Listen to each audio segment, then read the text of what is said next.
Donc, je vais vous donner une première vidéo pour montrer la détermination de nos cousins d'à côté.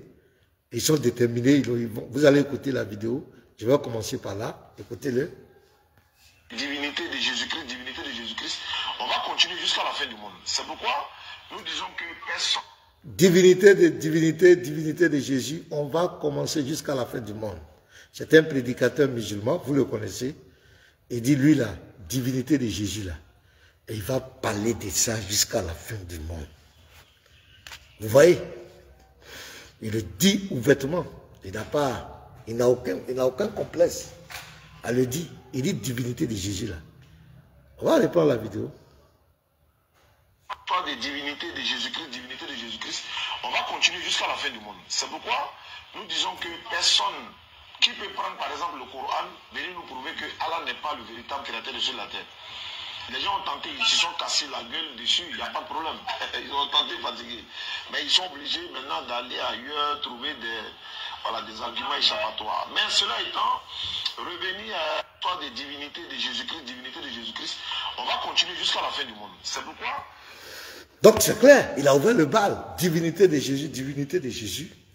Et lui va commencer, il va parler de ça jusqu'à la fin du monde. C'est-à-dire que il va continuer de s'attaquer à ça. Il va, et c'est sa vie, c'est ce qu'il fait tous les jours.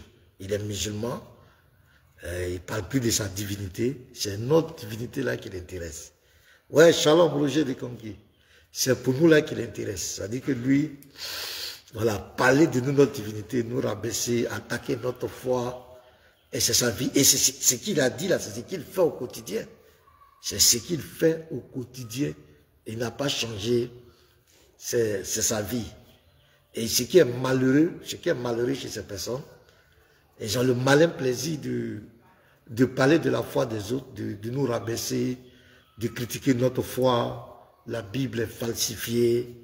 Et je vais vous montrer des vidéos tout à l'heure, vous allez voir des interprétations de ces personnes sur notre livre de foi, la Bible est corrompue. Ils s'en foutent que ça dérange des milliards de chrétiens qui croient à ce livre de foi. Jésus n'a pas été crucifié, le salut n'est pas en Christ, n'est pas en Jésus, le salut... Il s'en fout, il le dit ouvertement. Mais je le répète encore, nous, pas, pour le chrétien, ce n'est pas un problème de critiquer sa foi. Les critiques là, c'est les critiques qui amènent l'homme à être encore plus fort, à tirer des leçons. Les critiques amènent l'homme à s'améliorer. Nous, on n'a jamais été contre les critiques. Mais je vous dis, ce qui est malheureux, c'est que ces personnes, quand les chrétiens aussi critiquent leur religion, parlent de leur foi, ça devient la haine, des menaces, des méchancetés. On va connaître chez toi, on veut connaître ton église, on va venir chez... Bon, je ne sais pas. C'est un peu malheureux, quoi. Et dit que lui, il va parler de divinité de Jésus, il ne va jamais arrêter de parler de la divinité de Jésus. Mais quand on parle de lui, sa divinité, il se fâche. Il n'est pas content. Mais pourquoi l'homme peut être comme cela? Pourquoi tu veux critiquer les autres, tu ne veux pas qu'on te critique? Vous voulez parler de la foi des autres, mais ils n'aiment pas qu'on parle de leur foi. Voici le problème avec nos cousins. Sur TikTok, parce que là-bas, ça va très fort. Les preuves accablantes, on a dénoncé tous les mensonges. Maintenant, c'est des fatwas, c'est des Mbappé, lui là, on ne fait pas. Bon, ça c'est une parenthèse. Mais demain, je vous invite à 9 h par la grâce de Dieu. Sur TikTok, on va vous dénoncer beaucoup de choses. Donc, comme le décor est planté, je vais commencer par une première vidéo pour vous montrer la malhonnêteté de ces gens avec leurs propres tests. Avec leurs propres tests, comment ils manipulent leurs propres tests. Voilà, donc c'est DDR Bénin, qui va essayer, on va commencer par lui, on a 2 vidéos de DDR Bénin qu'on va réfuter, et il y a une vidéo de Oustaz Diané.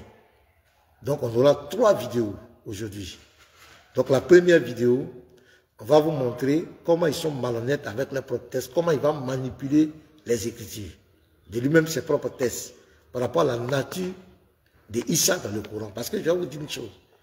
Issa dont on parle, Issa qui, le personnage qu'ils ont pris pour représenter Jésus dans le Coran, je vous assure que selon le Coran et les sources musulmanes, ce n'est pas un homme. Il n'est pas, sa nature n'est pas une nature humaine. Hein. On va vous le prouver, sa nature là. Issa n'est pas comme les autres hommes dans le Coran. Est-ce que vous savez ça? Les gens vous cachent la vérité, ils viennent faire débat sur la divinité de Jésus dans la Bible. Mais dans le Coran même, il y a un problème. Dans le Coran, je vais vous montrer que Issa n'est pas un homme comme tous les autres hommes. Mais c'est ce que ce monsieur va vouloir essayer de détourner les gens, d'essayer de cacher cette vérité. Mais on va d'abord dénoncer ça. Et après, on va vous montrer ses affabulations sur la Bible. Et on va finir avec Oustaz Diané. Vous allez voir. D'abord, on va lire un verset dans Galates 1. Le verset 7. Non pas qu'il y ait un autre évangile. Donc l'apôtre Paul nous dit, il n'y a pas un autre évangile. Mais il y a des gens qui vous troublent et qui veulent renverser l'évangile de Christ. Donc il dit non pas, donc il n'y a pas un autre évangile. Il n'y a pas deux évangiles, il n'y a qu'un seul évangile qui consiste à la naissance miraculeuse du Christ, son message d'amour et de tolérance, sa mort et sa résurrection à la croix pour le salut de l'humanité. C'est ça qui est l'évangile de Christ. L'apôtre Paul nous dit qu'il n'y a pas deux. Mais, il dit non pas qu'il y ait un autre évangile, mais il y a des gens. Ce sont ces gens-là que nous dénonçons. Il y a des gens qui vous troublent, qui viennent dans la Bible, qui font des mauvaises interprétations, qui veulent détourner les gens de la vérité, qui cachent la vérité, qui s'attaquent à notre foi. Et qui veulent, leur objectif c'est quoi? Qui veulent renverser l'évangile de Christ. Ils ont une volonté claire, c'est de renverser l'évangile de Christ. Donc, il faut s'attaquer à la Bible, il faut s'attaquer à la foi chrétienne. Donc, j'aimerais vraiment attirer votre attention sur ça. Leur objectif, la Bible a déjà prédit qu'il y a des gens qui veulent renverser l'évangile de Christ. C'est comme ceux-là que nous on censure. C'est comme ceux-là que nous on vient faire le combat. C'est ceux-là que nous on vient dénoncer. Parce qu'ils ont un objectif, c'est de renverser l'évangile de Christ. Ils veulent faire croire aux gens qu'en dehors de Jésus, on peut mettre Jésus au placard pour soi-disant sur un soi-disant prophète qui est sorti quelque part. Nous disons niet. Jésus-Christ est le seul chemin, la vérité et la vie. En dehors de lui là, personne ne peut hériter le royaume des cieux. Donc, Galates 1, verset 7. Vous voyez la puissance de la Bible. La Bible a déjà prédit qu'il y aura des gens qui vont nous troubler, nous les chrétiens, et qui vont vouloir renverser l'évangile de Christ. Et Paul va plus loin. Mais quand nous-mêmes, quand un ange du ciel annoncerait un autre évangile que celui que nous vous avons prêché, qu'il soit anathème, qu'il soit maudit, qu'il soit désavoué. Nous l'avons dit précédemment, et je le répète à cette heure. Si quelqu'un vous annonce un autre évangile que celui que vous avez cru, qu'il soit maudit. Donc, ces gens, là, Dieu a déjà scellé le sort. Ces gens qui veulent renverser l'évangile de Jésus, qui vont vous prêcher un autre évangile. Bref. Donc, voici la première exhortation que je donne aux chrétiens. Il y a des gens qui veulent renverser l'évangile de Christ, qui veulent faire croire aux gens qu'en dehors de Jésus-Christ, il y a un autre message, il y a un autre livre de foi, un autre prophète quelque part. Donc, vous allez voir dans ce... Donc, nous commençons d'abord à dénoncer la malhonnêteté de ces gens dans leur propre livre. Si dans leur propre livre, ils ne sont pas honnêtes, ce n'est pas dans la Bible qu'ils seront honnêtes. On va-y. Assalamu alaikum wa rahmatullahi wa barakatuh. J'espère sincèrement que vous allez bien. Alhamdulillah, c'est toujours un réel plaisir de savoir que vous me suivez. Alhamdulillah Rabbil Alamin, toujours dans la série de réfutation de ces soi-disant ex-musulmans.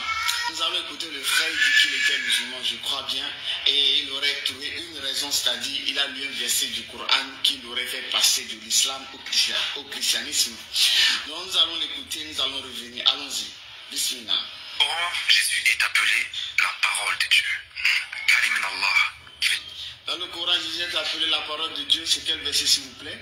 La parole de Dieu. C'est quel verset? C'est quel verset Jésus est appelé la parole de Dieu? C'est quel verset, s'il vous plaît? Et il dit Kalimullah. C'est pas Kalimullah, c'est Kalimatullah. Kalimatullah et non Kalimullah, c'est Kalimatullah. Au moins les règles grammaticales, au moins si tu as été musulman et que tu as lu le Coran, la version arabe tu dois savoir, c'est pas Kalimullah, c'est Kalimatullah. D'accord? Mais c'est quel verset Jésus a été appelé parole de Dieu? C'est quel verset? Alors tu fais référence à la sourate 4, verset 171, n'est-ce pas? Et c'est pas la parole de Dieu qui est écrite. D'accord? Il faut bien revoir ce qui est écrit. Mais allons-y, continuons d'abord. Allons-y, bismillah. Via la parole de Dieu. Comment pouvons-nous appeler un prophète, un simple prophète ou un prophète puissant? La parole de Dieu. Wow. D'accord. Donc, alhamdulillah, donc selon l'analyse du frère, si Jésus-Christ, que la paix d'Allah soit sur lui, il a été appelé une parole, sa parole, c'est-à-dire Allah dit, et sa parole qu'il envoya à Marie. D'accord? Donc il dit ici, Jésus-Christ, ce n'est pas la parole d'Allah qui est écrite, sa parole, c'est-à-dire la parole venant de la part d'Allah qu'il envoya à Marie par l'intermédiaire de l'ange Gabriel. D'accord? Voilà. Donc pour lui, si il considère que Jésus-Christ est une parole d'Allah, donc pour lui, la parole d'Allah, c'est Allah sûrement. Donc c'est ce qu'il veut démontrer. D'accord? Donc ici, la parole d'Allah, pour lui, c'est Allah. Parce que lui dit Jésus-Christ ne peut pas être un saint prophète. Donc sûrement, il serait Dieu, c'est-à-dire, il serait Allah Zawajal, selon le raisonnement du frère.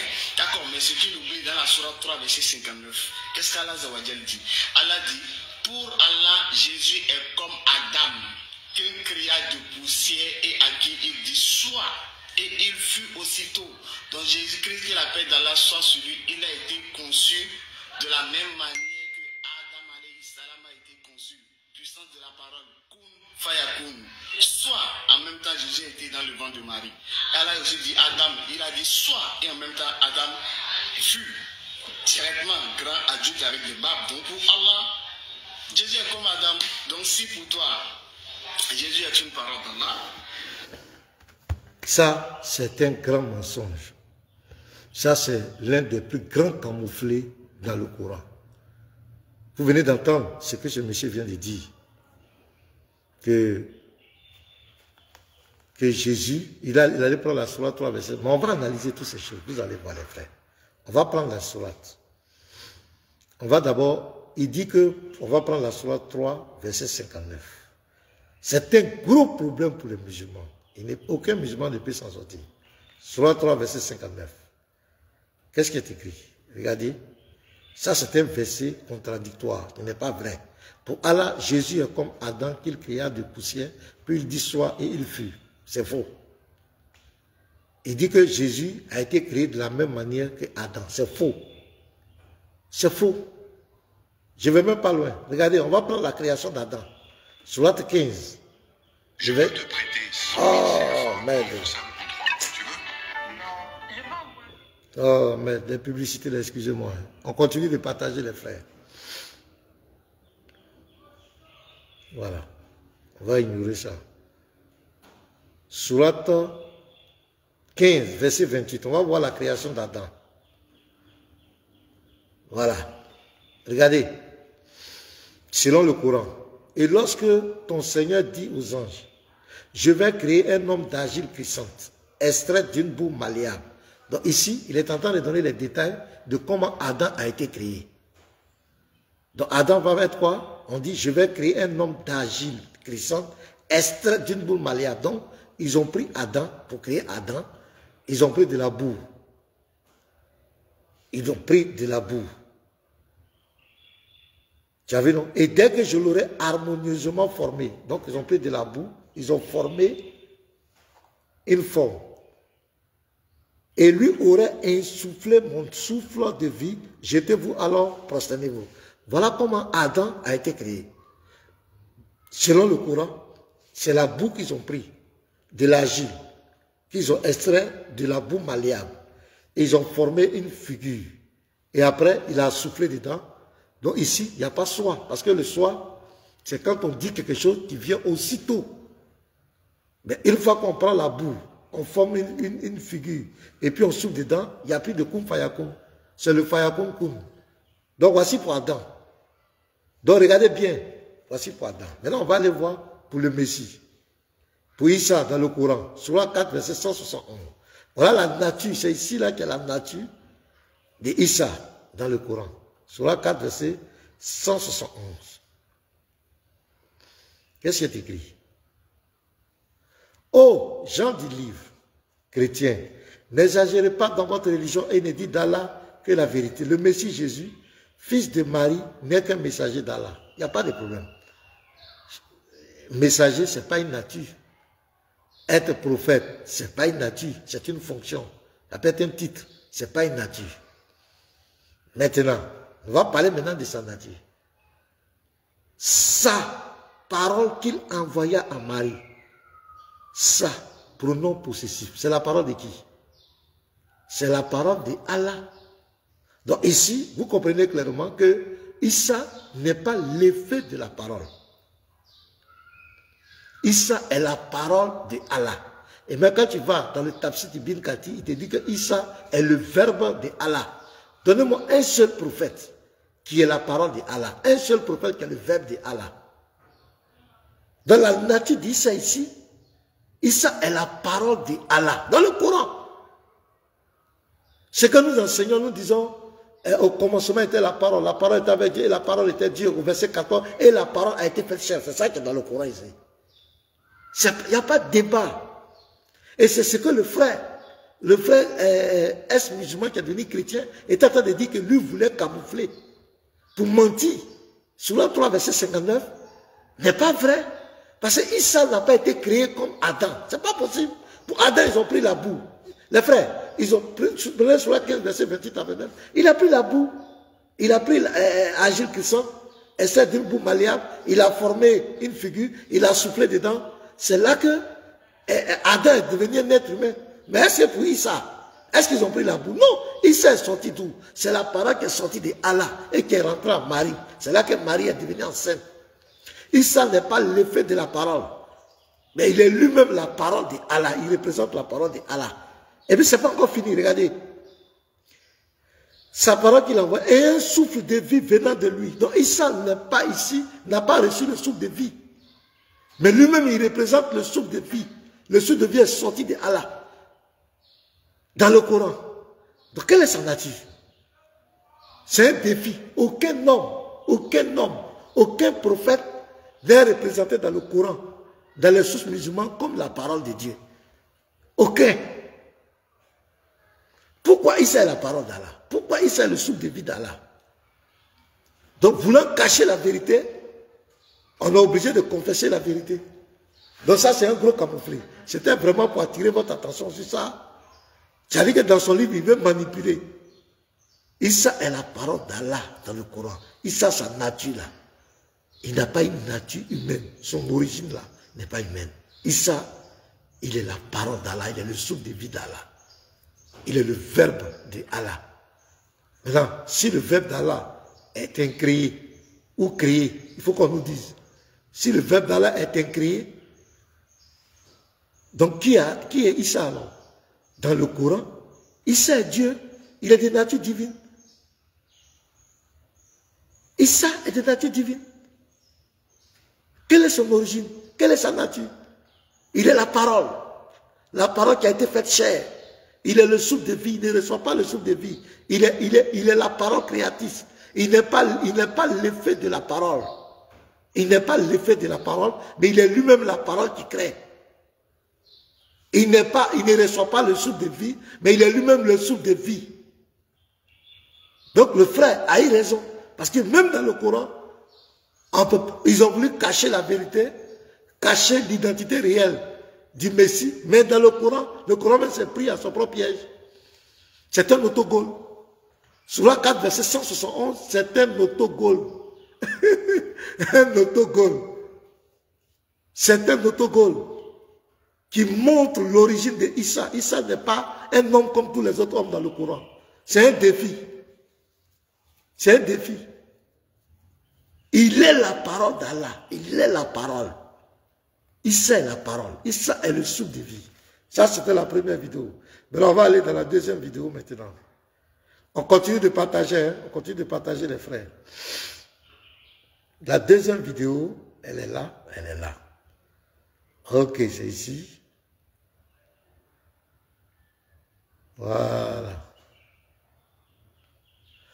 On va avec la deuxième vidéo.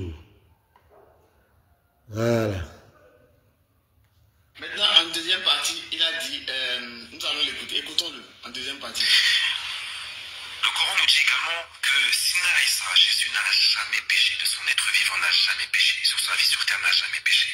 Or seul Dieu peut exaucer. Et j'allais te poser la question. Comment un homme, alors qu'aucun autre prophète qui l'a précédé et qui l'a suivi, comment un homme ne peut-il jamais pécher? Est-ce qu'il y a un homme qui ne peut jamais pécher? Impossible, impossible. Donc vous voyez le frère, il dit le Coran dit que Jésus-Christ n'a jamais péché. Et ça c'est le Coran, Surah 19, verset 19. D'accord. Donc ici, le frère dit, le frère qui était chrétien, musulman, qui est devenu chrétien, il donne ses raisons. Donc premièrement, il a présenté la nature de Issa dans le Coran. Issa qui se réfère à Jésus. Donc il a dit que sa nature là, il est la parole de Dieu. Donc ce n'est pas un prophète comme les autres. Deuxièmement, il dit que Issa n'a jamais péché. Il est pur, selon le Coran. Donc ce monsieur maintenant, qu'est-ce qu'il va faire? Avant qu'on continue, je vais vous expliquer sa mentalité. Qu'est-ce qu'il va faire maintenant? Il va dire que c'est le Coran qui dit que Issa n'a jamais péché, mais dans la Bible, Jésus-Christ est un pécheur. Donc attachez vos ceintures. Il va nous montrer maintenant que dans la Bible, c'est le Coran qui parle bien d'Issa, mais dans la Bible, Jésus-Christ est un grand pécheur. Donc, on va l'écouter. Dieu a-t-il réellement dit? Donc, c'est le mode maintenant de s'attaquer à renverser l'évangile maintenant qui commence maintenant. Donc, on va l'écouter, écouter ses arguments tranquillement et on va le corriger tranquillement. C'est pour ça qu'on est là. On continue de partager. Envoyé l'ange Gabriel, Jibril alayhi salam, pour dire à Marie, je suis en fait un messager de ton Seigneur pour te faire don d'un fils pur. D'accord? Donc Jésus-Christ, il est plus en islam, il est plus dans le Coran. D'accord? Mais dans la Bible, ça c'est le Coran qui dit que Jésus-Christ est pur, il n'a jamais péché. Mais selon la Bible, c'est pas ça. D'accord? Premièrement, Jean-Baptiste, selon Luc 3, verset 3, il faisait le baptême à qui? Aux pécheurs. N'est-ce pas? Est-ce que Jésus-Christ a été baptisé par Jean-Baptiste? Oui. Donc Jésus-Christ, selon lui-même, il est qui? Il serait un pécheur. Ça s'appelle un. Donc, pourquoi Jésus est pécheur? Parce que Jésus s'est fait baptiser par Jean-Baptiste. Donc, Jésus est un pécheur. Vraiment, musulmans, vous êtes extraordinaires. On va aller, Matthieu 3. C'est extraordinaire, les frères. Quel raccourci. On va prendre le verset de Matthieu 3. Il dit que ce sont les pécheurs qui se baptisent. Donc, comme Jésus est venu se baptiser, Jésus-Christ est un pécheur. Matthieu 3, on va voir l'histoire du baptême de Jésus. Matthieu 3, verset 13. Alors Jésus vint de la Galilée au Judée vers Jean pour être baptisé par lui. Mais Jean s'y opposait en disant, c'est moi qui ai besoin d'être baptisé par toi et tu viens à moi. Donc le verset 14 va attirer notre attention. Pourquoi quand les autres êtres vivants, les autres hommes venaient se faire baptiser, Jean ne s'est pas opposé? Pourquoi? Pourquoi Jean dit qu'il ne veut pas? Regarde, mais Jean s'y opposait. Pourquoi? Pourquoi Jean dit qu'il ne veut pas baptiser Jésus? En disant, c'est moi qui ai besoin d'être baptisé par toi et tu viens à moi. Il dit, c'est toi qui dois me baptiser. Ce n'est pas moi qui dois te baptiser, toi Jésus. Mais pourquoi? Pourquoi Jean dit ça? Mais là, regardez le verset 15. Jésus lui répondit, laisse faire. Laisse faire. Maintenant, car il est convenable que nous accomplissions ainsi tout ce qui est juste et Jean ne lui résista plus. Donc Jésus le connaît. Jésus dit oui, c'est vrai. Moi, je suis sans péché. Je n'ai pas besoin d'être baptisé. Je n'ai pas besoin de ça. Mais je dois accomplir ça. Je dois passer par les eaux du baptême pour montrer à tout le monde qu'ils doivent être baptisés. On doit accomplir ça. Ça fait partie de mon programme. Je dois faire ça. Donc, posez la question aux musulmans. Pourquoi Jean-Baptiste ne voulait pas baptiser Jésus? Qu'est-ce qu'il a vu? Pourquoi les autres hommes qui venaient se faire baptiser, Jean ne s'est pas opposé? Pourquoi pour Jésus là il s'est opposé? Il a vu quoi? Il a entendu quoi? Il a constaté quoi? Pourquoi il ne voulait pas baptiser le Messie? Pourquoi? Pourquoi? Quand vous allez répondre à cette question, vous allez réfléchir. Jésus-Christ n'a jamais péché. Je vous donne les versets. La Bible le dit. Ce n'est pas le Coran, hein? C'est la Bible même qui le dit. Regarde. Hébreux 4. Hébreux 4, verset 15. Car nous n'avons pas un souverain sacrificateur qui ne puisse compatir à nos faiblesses. Au contraire, il a été tenté comme nous en toutes choses, sans commettre de péché. C'est la Bible qui dit ça. La Bible dit que Jésus n'a jamais commis de péché. C'est la Bible qui dit. On va écouter Jean, les apôtres. Eux, ils étaient avec lui. Hein? Bon, on prend 1 Pierre 2, le verset 22. Lui qui n'a point commis de péché. La Bible dit que Jésus n'a jamais commis de péché. Donc lui, il a ramassé le péché de Jésus là où? Lui qui n'a point commis de péché. Et dans la bouche duquel il ne s'est point trouvé de fraude. Voilà un autre verset encore. 1 Jean 3. 1 Jean 3, le verset 5. Car vous le savez, Jésus est apparu pour ôter les péchés et il n'y a point en lui de péché. Il n'y a point en Jésus de péché. C'est la Bible qui dit ça. Dans Jean 8, verset 46, Jésus me met au défi. Il met au défi toute l'humanité, tous les négateurs. Jean 8, verset 46. Qu'est-ce que Jésus dit? Il dit, qui de vous me convaincra de péché? Montrez mon péché. Qui? Qui de vous me convaincra de péché?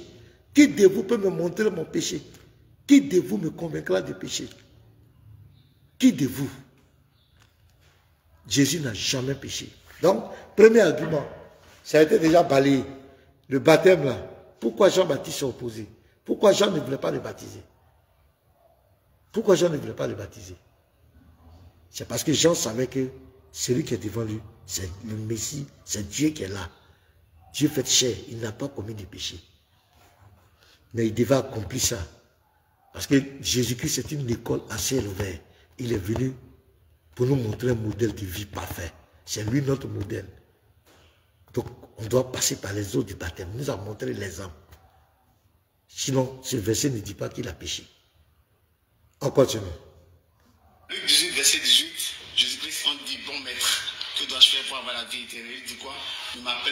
Pourquoi m'appelles-tu bon? Il n'y a de bon que Dieu seul. Donc, deuxième preuve. Ensuite, dans Jean... Luc 18, verset 18, il dit que comme Jésus a dit, pourquoi m'appelles-tu bon maître? Donc Jésus est un pécheur. Qu'est-ce que Jésus a fait de mal? Qu'est-ce que Jésus a fait de mal? Quand Jésus est venu, il n'a fait que guérir les gens. Il n'a fait que faire du bien aux gens. Le contexte du verset, c'est quoi? Le Fils, Dieu, rentrant dans sa création, prend la position de Fils. Et il obéit à Malachie 1, verset 6. Le Fils honore son Père. Vous allez voir dans la Bible, toutefois, quand on va vouloir donner les honneurs au Fils, il ne va jamais accepter. Donc quand on va dire bon, il dit non. Il va donner toujours la gloire à son Père. Quand la mère des fils de Zébédée va lui dire non, et que faut que mes enfants là, un soit à ta gauche, un soit à ta droite dans ton royaume, il va dire quoi? C'est le Père. Le Père est plus grand que moi. Le Père m'a envoyé. Et là, même quand on va lui dire la fin du monde, est-ce que tu connais le jour? Dans Marc 12, verset 32, qu'est-ce qu'il a dit? Il dit le Fils ne connaît pas, c'est le Père. Le Fils doit toujours honorer son Père. Malachie 1, verset 6. Donc dans sa position de Fils, dans le rôle de Fils, il doit toujours honorer le Père. Vous allez voir tout son langage dans la Bible. Il ne va jamais accepter la gloire. Jamais il va accepter la gloire. C'est là encore une leçon d'humilité. Dans sa position humaine, tu dois toujours glorifier Dieu. Vous allez voir, il va dire, je ne peux rien faire de moi-même. C'est le Père qui fait tout. Le Père a remis tout jugement. Le Père, le Père, le Père, le Père. Dans sa position Fils, il doit toujours honorer la dimension Père. C'est dans ce contexte qu'il a dit, pourquoi m'appelles-tu bon? Et là encore, c'était aussi pour dévoiler l'hypocrisie de ce personnage. Parce que quand vous allez voir la suite du verset, vous allez voir que c'est un hypocrite. Il va dire qu'il a obéi à toute la loi. Maintenant, la loi qui dit que tu dois aimer ton prochain comme toi-même. Va vendre tous tes biens, donne aux pauvres. La Bible dit qu'il va devenir Christ. Il va refuser de donner. Donc Jésus jouait à son jeu. Lui a montré, mais tu dis que je suis bon. C'est Dieu ce qui est bon. Et puis tu viens me dire, je suis bon. Maintenant, si je suis bon, pourquoi tu ne veux pas me suivre?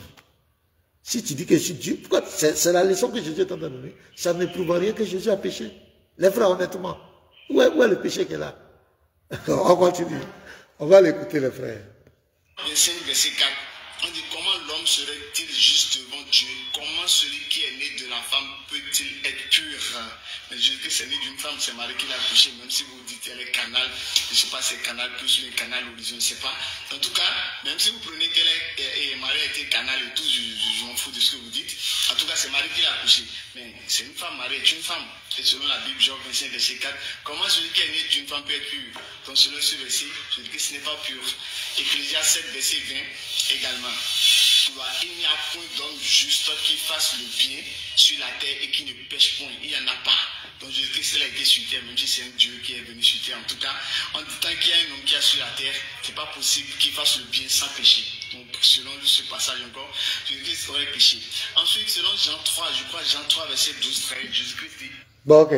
On va réfuter ça. Donc, il dit que Ecclésiaste dit que tout homme qui sort d'une femme n'est pas pur.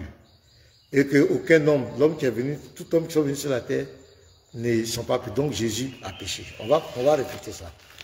Maintenant, regardez, Luc 1. Luc 1, à partir du verset 26 et suite. Au 6e mois, l'ange Gabriel fut envoyé par Dieu dans une ville de Galilée appelée Nazareth, d'auprès d'une vierge fiancée à un homme de la maison de David nommé Joseph. Le nom de la vierge était Marie. L'ange entra chez elle et dit, je te salue, toi à qui une grâce a été faite. Donc ici, ça montre, il y a une exception. Marie va avoir une grâce exceptionnelle.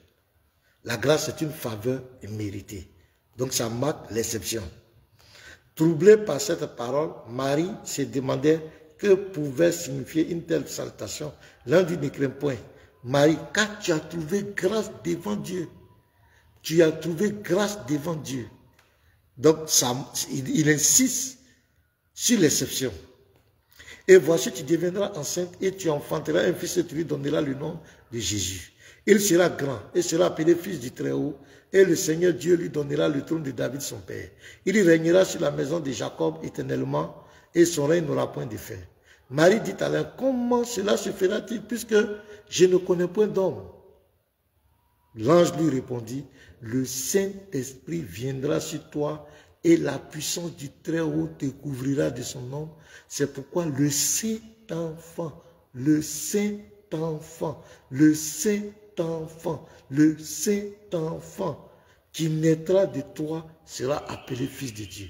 Ça marque ici l'exception. Quand nous sommes nés là, on n'a pas dit non, on est Saint-Enfant. Nous sommes sortis. Mais pour lui, non seulement Marie a été une exception, elle a trouvé une grâce particulière aux yeux de Dieu. Et l'action de l'enfantement du Messie, c'est l'action du Saint-Esprit. Le Saint-Esprit, ça dépend carrément de Dieu. Et l'enfant est proclamé depuis même les entrailles saint. Donc ça veut dire quoi? La parole de Job, les paroles d'Ecclésiaste ne peuvent pas influencer lui là, parce qu'il a été sanctifié. Les entrailles de sa mère ont été sanctifiées. C'est une particularité. Le Saint-Enfant, c'est la Bible même qui le dit. Donc, Job, je ne sais pas, Job 14, verset 4, nanani, ça ne peut pas s'appliquer à Jésus-Christ. Est-ce que vous avez compris, les frères? Voici un peu comment ces gens sont malhonnêtes. Comment ils font des rapprochements. Quand dans Job, Jésus, un homme qui sort d'une femme n'est pas pur, tout homme de péché. Donc, Jésus est sorti d'une femme, il est péché. Non, mais Jésus est sorti d'une femme. Comment? Comment ça s'est passé? Comment ça s'est passé? Comment cela s'est produit? Les entrailles de la mère ont été sanctifiées. Elle a une grâce. C'est une particularité. Elle est une exception. Et la Bible proclame que l'enfant, il est saint. Depuis les entrailles du Saint-Enfant. Donc vous comprenez? Voilà, je crois que vous avez bien compris. Mais vous voyez la manipulation. On continue. Donc il est en train de prouver, il veut forcément dire que Jésus est un pécheur. Mais dans la Bible, j'ai cité les versets. Hébreux 4, versets 15 à 16. 1 Pierre 2, verset 22, 1 Jean 3, verset 5, Jésus Dans Jean 8, 46, Jésus a dit, qui de vous me convaincra de péché? Donc c'est clair, Jésus n'a jamais péché. Depuis les entrailles de sa maman, il a été sanctifié. Il est né du Saint-Esprit. Et il est déclaré saint. C'est la Bible qui dit il est saint. La même Bible qui te dit que tout enfant qui sort, mais on te dit que lui il est saint. Parce qu'il est d'une particularité. Je crois que c'est clair. On continue d'écouter parce que maintenant il veut nous montrer le péché de Jésus. Donc c'est tout le travail qu'il est en train de faire. Vous voyez, Dieu a-t-il réellement dit pour vous faire douter. Tout ça c'est pour renverser l'évangile. On continue. Une personne n'est montée au ciel si ce n'est celui qui est descendu. Donc pour Jésus, personne n'est monté au ciel. D'accord, pour Jésus. Hein? Alors que quand on retourne dans l'Ancien Testament, on dirait qu'Élisée, Élie est monté au ciel par un tourbillon. Je crois que c'est dans 2 Rois. Donc Élie est monté au ciel par un tourbillon. Mais Jésus dit personne n'est monté au ciel. Comment on appelle ça? Donc Jésus a menti ou pas? Il a menti alors que le mensonge c'est un peu. Donc, vraiment, c'est juste là. Donc Jésus dit que personne n'est monté au ciel et que Élie est monté au ciel, donc Jésus a menti. Est-ce que Jésus a menti? Jésus n'a pas menti. Genèse 1:1. Qu'est-ce que tu écris? Il ne comprend pas. Les gens sont mal, c'est pathétique. Au commencement, Dieu créa les cieux et la terre. On parle des cieux. Dieu créa les cieux. Donc il n'y a pas un seul ciel. Est-ce que vous comprenez bien? Il n'y a pas un seul ciel. Dieu créa les cieux. Déjà, on va prendre encore un autre verset. Dieu créa les cieux. On va prendre Éphésiens 4, verset 10. Il dit quoi encore? Ces gens-là, il y a du boulot. Éphésiens 4, verset 10. Qu'est-ce qui est écrit? Celui qui est descendu, c'est le même qui est monté au-dessus de tous les cieux, afin de remplir toutes choses. Donc celui qui il est monté au-dessus de tous les cieux. Donc là où lui dit, là où Jésus lui parle là, c'est pas là-bas, parce qu'il y a plusieurs cieux. Même quand tu prends 2 Corinthiens 12, hein, voilà, 2 Corinthiens 12, on te parle du 3e ciel. 2 Corinthiens 12, attends, je vais lire, il dit, je connais un homme en Christ, qui fut il y a 14 ans ravi jusqu'au 3e ciel. Vous voyez, on parle du 3e ciel, donc il y a plusieurs compartiments. Donc Jésus n'a pas menti. Quand il dit, il parle de personne à monter, il parle de là où lui il est quitté. Mais il y a plusieurs compartiments. Élie est monté certainement dans un autre compartiment. Donc Jésus n'a pas menti. Puisqu'il y a plusieurs cieux. S'il y avait un seul ciel, et Paul parle ici du 3e ciel. La Bible te parle de Dieu créa les cieux. La Bible te dit dans Éphésiens 4, 10 qu'il est monté au-dessus des cieux. Au-dessus des cieux. Donc Jésus n'a pas menti. Les frères, en quoi Jésus a menti? Pourquoi ils font ça? Pourquoi ils font ça?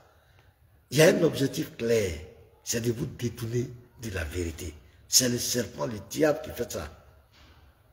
Dieu a-t-il réellement dit pour vous faire douter de la parole de Dieu?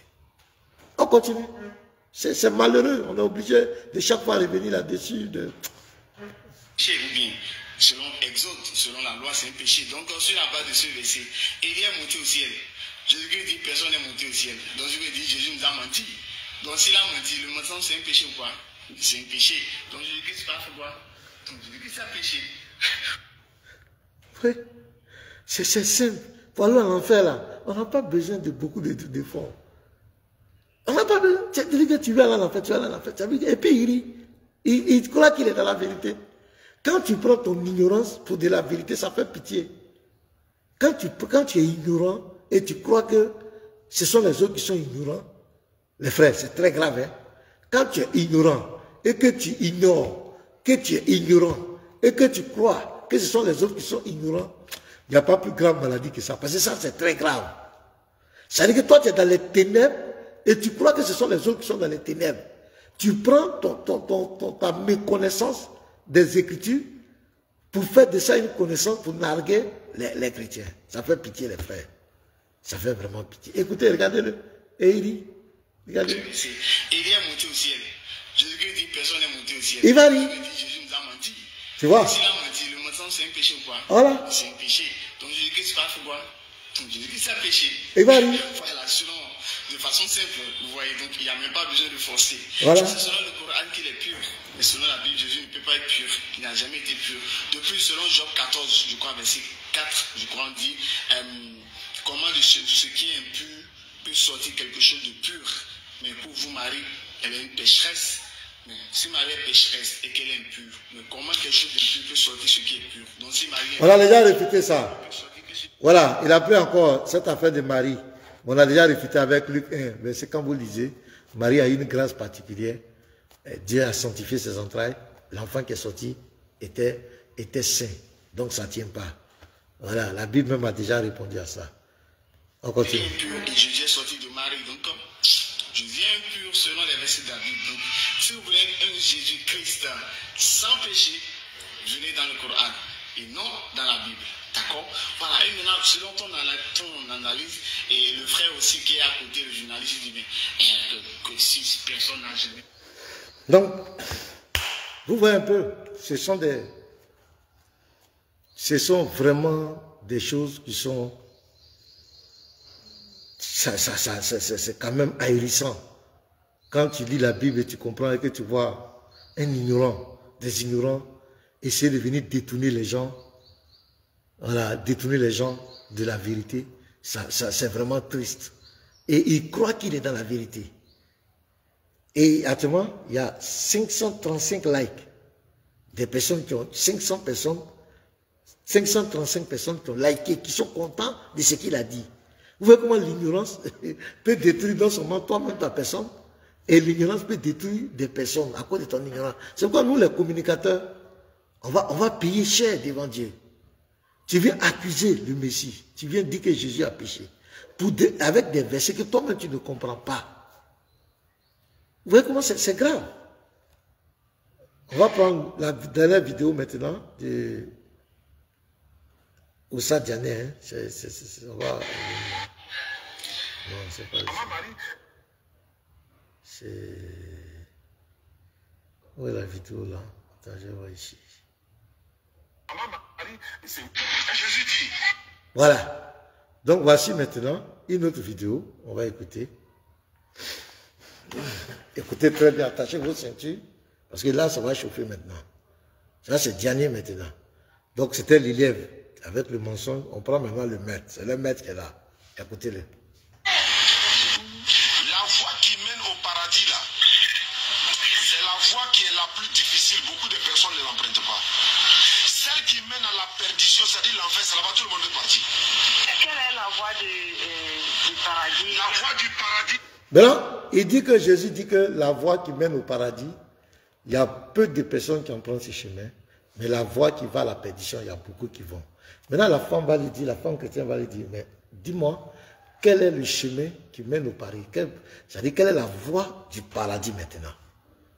Donc, on va écouter ce monsieur, écoutez-le, vraiment, écoutez. C'est de te lever matin bonne heure d'abord, comme Jésus le faisait pour aller prier. Marc chapitre 1, verset 35, Jésus-Christ se levait matin. Donc, première, pour aller au paradis, la voie du paradis, c'est de se lever à 5 h du matin pour prier. Là, tu vas au paradis. Ça, c'est la voie. Eh, Seigneur. Et ce qu'il est intéressant, c'est dans sa tête. Hein. Ça n'existe pas dans le Coran. Il n'y a aucun test. Il n'y a aucun test qui dit que... Vraiment, on va l'écouter. Franchement. Moi, mais je dis... Très tôt pour aller prier, ça fait un. La voie du paradis, c'est de croire qu'il y a un seul Dieu et reconnaître Jésus-Christ comme son envoyé. Ça, c'est dans Jean chapitre 17, verset 3. La voie du paradis, c'est de reconnaître que Jésus-Christ... Allons-y. On va prendre le verset. Jean 17, 3. Donc, c'est la voie du paradis qui est là. Jean 17, 3. Mais ce qu'il oublie, ça commence au verset 1. Voilà, le verset 1. Quand il prend Jean 17, 3, il coupe. Mais ça commence au verset 1. Et à partir du verset 1, 2, ça enterre l'islam. Ça n'a rien à voir avec l'islam. Regardez, après avoir ainsi parlé, Jésus leva les yeux au ciel et dit, Père, l'heure est venue, glorifie ton Fils afin que ton Fils soit glorifié. Ce bout de phrase-là met au placard l'islam. Parce que le Dieu de l'islam, il n'est pas père, il n'a pas de fils. Donc ici, automatiquement, ça met l'islam au placard. Écoutez très bien. Après avoir parlé, Jésus leva les yeux au ciel et dit, Père, l'heure est venue, glorifie ton Fils. Quel est le Père qui doit glorifier son Fils là? C'est Allah? Non. Donc ici, ça ne parle pas de l'islam. On est d'accord les frères? Afin que ton Fils te glorifie. Donc ici, on parle du Père et du Fils. Dans 1 Jean 2, verset 24, on dit l'Antéchrist, c'est celui qui nie le Père et le Fils. Donc déjà ici, il y a un problème. Là, souvent, ils prennent Jean 17, 3. Mais Jean 17, 3, là, Jean 17, ça commence par 1. Quand ils prennent 3 là, toi tu commences par le 1. Il n'a qu'à t'expliquer le Père là. C'est lui le vrai Dieu là. Est-ce que c'est Allah? Est-ce que c'est le Dieu du Coran? Tu as le Fils là. Est-ce que c'est lui? Il faut qu'il t'explique ça. Ne sautez pas là-bas.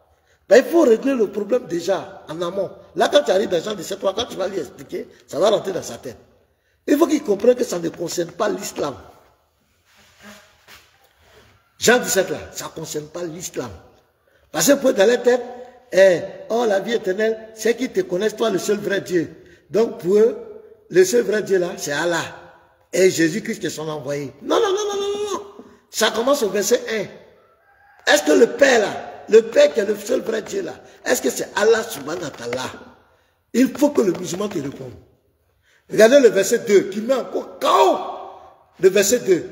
Selon que tu lui as donné le pouvoir sur toute chair. Donc Jésus a pouvoir sur toute chair. Il faut qu'il te réponde. Jésus a pouvoir sur toute chair. Toute chair, ça veut dire quoi? Sur tous les êtres humains. Sur toute chair. Et puis c'est pas encore fini, ce qui vient grave. Afin qu'il accorde la vie éternelle à tous ceux que tu lui as donné. Donc Jésus donne la vie éternelle. Un seul prophète, un seul homme peut donner la vie éternelle. Un seul homme comme moi et toi, un seul prophète peut avoir pouvoir sur toute chair. Quand on dit tout ça, ça parle de toute l'humanité, sur tous les hommes. Mes frères, donc quand il vient déjà dire, commencez d'abord au verset 1. Quand vous allez commencer au verset 1 à 2 là, il va enlever Allah dedans. Ça veut dire que quand tu vas enlever d'abord Allah dans sa tête, que ce verset ne concerne pas l'islam. Ça ne parle pas de Allah. Ça ne parle pas. Jésus parle de son Père. Le Père, c'est la dimension éternelle de la divinité. C'est pourquoi il dit, le Fils est l'image du Dieu invisible. Comprenez ça très bien les frères. Le Dieu que nous adorons, il est à la fois invisible et il a produit son visible. Il a produit son humanité. Il a produit son visible qui est le Fils. Qui est le Fils. Il n'y a pas un vieillard barbu quelque part qui est le papa de Jésus. Quand on parle du Père, là, c'est l'éternité. C'est pourquoi il dit, je suis sorti du Père, je suis venu dans le monde, je suis sorti de l'éternité. Je viens dans le monde, je quitte le monde, je retourne au Père, je retourne dans l'éternité. C'est pourquoi quand nous allons mourir sur la terre, personne ne va voir le Père barbu quelque part. Non, c'est Jésus que vous allez voir. Donc quand on parle du seul vrai Dieu, c'est sa position éternelle invisible. Et celui qui l'a envoyé, oui, parce que la position physique, le Fils qui a été envoyé, c'est la position éternelle invisible qui a produit ça.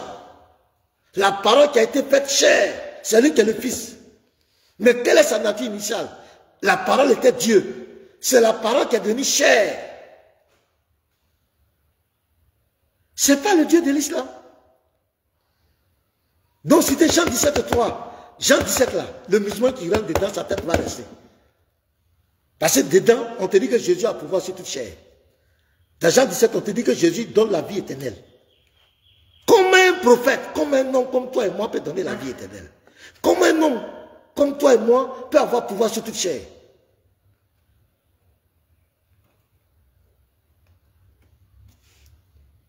Donc, vous voyez, c'est l'ignorance. Donc, la vie éternelle, il dit c'est Jean 17, 3. Mais Jean 17 ne parle pas d'Allah, il ne parle pas de l'islam. Au contraire, Jean 17 enterre l'islam. Jean 17 là, te montre que le Coran, l'islam n'a rien à voir avec Jésus-Christ. Parce que Jésus dit, Père, l'heure est venue, glorifie ton Fils, afin que ton Fils te glorifie. Le Dieu de l'islam n'est pas Père, il n'a pas de Fils. Donc, automatiquement, Jésus ne parle pas de l'islam ici. C'est là que tu lui as donné le pouvoir sur toute chair. Jésus a pouvoir sur toute chair. Mais si Jésus a pouvoir sur toute chair, le Dieu véritable, il est où? Il est où?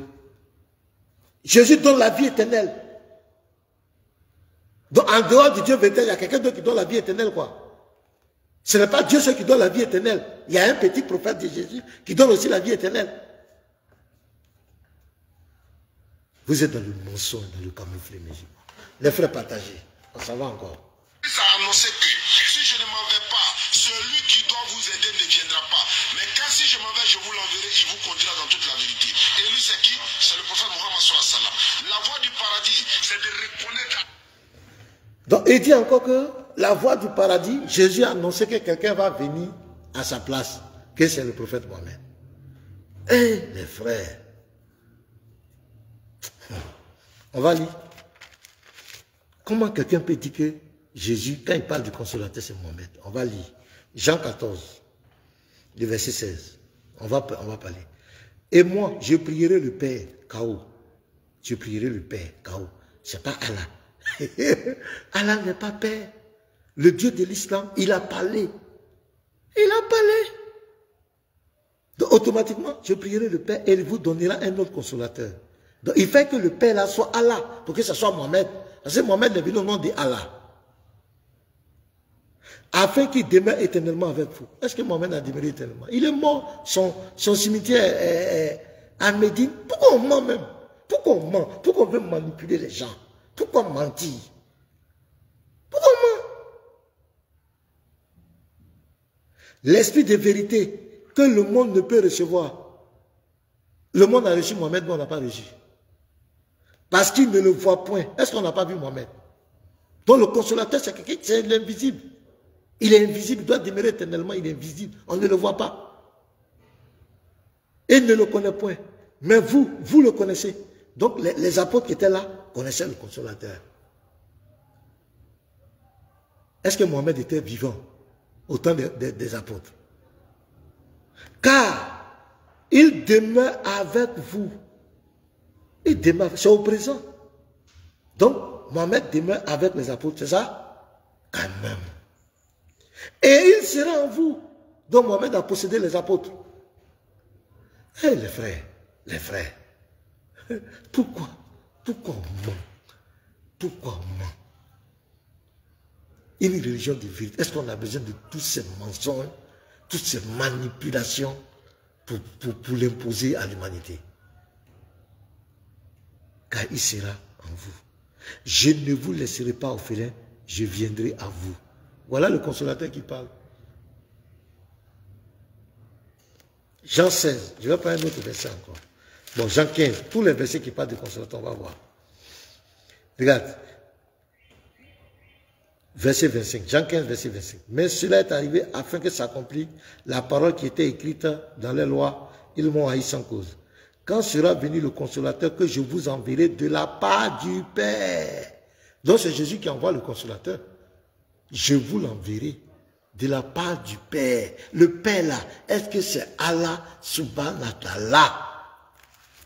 Le Père de Jésus, est-ce que c'est Allah? Pour que ce soit Mohammed. Les frères, l'esprit de vérité qui vient du Père. Donc, il doit venir du Père. Est-ce que le Père là, c'est Allah, le Dieu de l'islam? Il rendra témoignage de moi. Regardez, le verset 16, verset 7, c'est ça qui est terrible là même, la partie là même. C'est là même si un musulman, si vraiment, c'est là même si un musulman vient dire encore que Jésus-Christ, que le consolateur c'est Mohammed, c'est pas la peine. Ça veut dire que là, c'est le désespoir. Cependant, je vous dis la vérité. Il vous est avantageux que je m'en aille.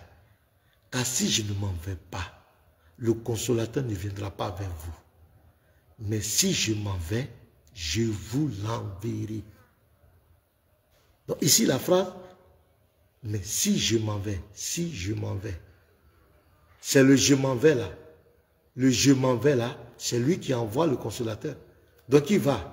Si je m'en vais, c'est Jésus qui dit si je m'en vais, je vous l'enverrai. Donc c'est moi, c'est Jésus qui envoie le consolateur alors. Donc Mohammed a été envoyé par Jésus. Est-ce qu'ils sont d'accord? Il y a d'autres qui disent non, et que ici là, je vous l'enverrai là, c'est pas Jésus qui parle. dit, ce n'est pas Jésus qui parle, c'est Dieu qui parle au travers de Jésus. Jésus répète le mot de Dieu. Mais et si je m'en vais là, si je m'en vais, c'est qui parle? Là encore, ce n'est pas Jésus. Hein. Si je m'en vais là, c'est...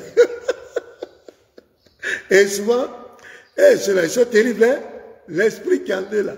Et souvent, ils vont dire, et quand l'ange de l'Éternel est venu parler à Agar, dans Genèse 16, verset 11, on a dit, l'ange de l'Éternel a dit, je te bénirai, je t'entends. Quand l'ange l'a parlé, est-ce que c'était l'ange? Il parlait au nom de... Mais l'ange de l'Éternel, c'est une théophanie de l'Éternel. L'ange de l'Éternel n'est rien d'autre que l'Éternel lui-même. L'ange de l'Éternel, c'est l'Éternel. C'est Dieu lui-même.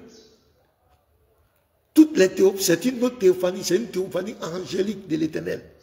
L'ange de l'Éternel n'est rien d'autre que l'Éternel lui-même. C'est Dieu lui-même. Donc ça ne tient pas. Donc ici, quand Jésus dit, je vous l'enverrai là, je vous l'enverrai là, il parle bien de lui, c'est lui qui envoie, c'est lui qui fait l'action.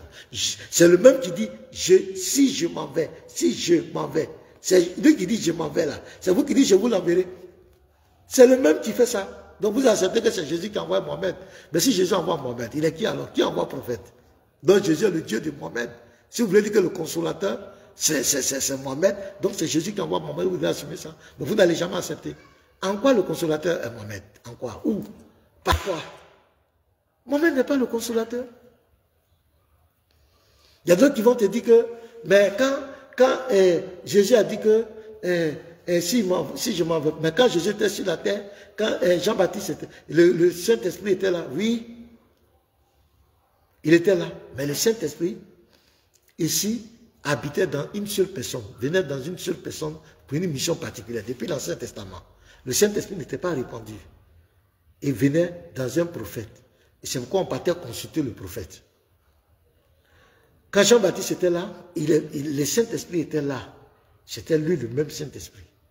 Mais Jésus, quand il dit « je vous l'enverrai », il parle ici de l'effusion du Saint-Esprit. Le Saint-Esprit sera habité en même temps dans plusieurs personnes, comme est promis dans Joël 2, le verset 28, et confirmé dans Acte 2, verset 17 et 18. Il dit « dans les derniers temps, Dieu a dit « je répandrai mon esprit sur toute chair ». Donc Jésus parle de l'effusion du Saint-Esprit. Mais le Dieu que nous adorons, c'est lui qui a en même temps le Père, le Fils et le Saint-Esprit. Donc c'est Jésus lui-même qui est le consolateur dans une autre forme, qui vient habiter en nous. Il n'y a pas quelqu'un, ça ne parle pas de Mohamed. Ça ne parle pas de Mohamed. Votre prophète. Donc monsieur, ta vie éternelle dont tu es en train de parler là. Non, c'est pas vrai. Il faut chercher encore un argument. Allons-y. Accepter tous les prophètes, de Moïse, Abraham, Jacob, Jean le Baptiste, Jean-Baptiste, tous ceux-là comme les envoyés de véritable Dieu. Et la voie du paradis, c'est de reconnaître que Jésus-Christ n'est pas Dieu, il n'est pas fils de Dieu, il n'est pas mort pour vos péchés. Il n'y a que du salut. Voilà. Donc il dit la voie du paradis, c'est de reconnaître tous les prophètes. Il n'y a pas de problème de reconnaître un prophète. De reconnaître que Moïse était un prophète, c'est ça qui te donne le salut. Reconnaître qu'Abraham, David était un prophète. Ça donne salut à qui? Honnêtement, ça donne salut à qui? Ça veut rien dire. Il dit la voie pour aller au paradis, il faut reconnaître que Jésus n'est pas Dieu. 2, il n'est pas fils de Dieu. 3, il n'est pas mort pour vos péchés. C'est ça qui te donne paradis. Est-ce que ça va? Est-ce que ça va chez ce monsieur? Alors que, en tant que musulman, quand on te pose la question, comment on va aller au paradis? Tu dois prendre tes tests pour expliquer. C'est dans vous, votre foi, qu'on promet le paradis et on promet en même temps l'enfer. On dit entrer au paradis. Vous serez fêtés. D'abord, c'est faux, c'est du pipeau. On rentre pas au paradis avec, selon le paradis, si ça existait, hein, je parle selon les tests, dans le paradis de l'islam, on ne rentre pas, on va seul. Parce que la pesée, là, ça se fait seul à seul. On ne va pas avec sa femme pour être pesé, non? C'est quand on finit de peser tes bonnes actions, tes mauvaises actions. Si tes bonnes actions sont lourdes, tu rentres. Je vous donne le verset. Regardez. La sourate 19. Donc, c'est du pipeau. Sourate 19. Hein. Je peux te prêter 100 000 CFA remboursables en 3 mois, tu veux? Il y avait une chose là.